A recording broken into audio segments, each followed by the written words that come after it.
நீங்க நல்ல எண்ணத்துல ஒரு விஷயத்த செஞ்சிருப்பீங்க. ஆனா மக்கள் எல்லாரும் அந்த எண்ணத்த குறை சொல்லுவாங்க. உங்கள்ல எப்பயுமே கெட்ட எண்ணம் வைப்பாங்க. உங்கள பத்தி அவங்களோட நண்பர்கள்ட்ட, உங்களோட உறவினர்கள்ட்ட புறம் பேசுவாங்க, கோள் பேசுவாங்க. உங்கள எப்பயுமே அவதூறு பரப்புவாங்க.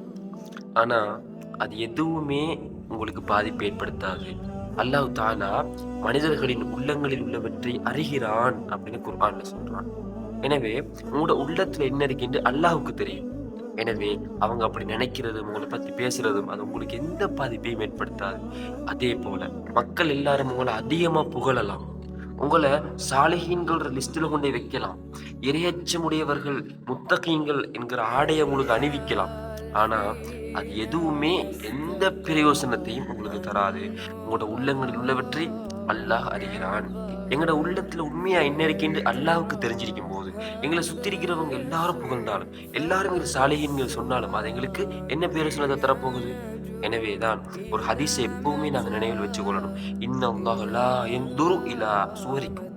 அல்லாஹ் உங்களோட தோற்றங்களை பார்க்க மாட்டான். வலாக்கின் யன்துரு இலா குலூபிக்கும் வ அமாலிக்கும். என்றாலும் அவன் உங்களுடைய உள்ளத்தையும், உங்களுடைய செயல்களையுமே பார்ப்பான். எனவே அல்லாஹ் பார்க்கின்ற அந்த இடத்தை முதலில் நாங்கள் சுத்தமாக வைத்துக் கொள்வோம்.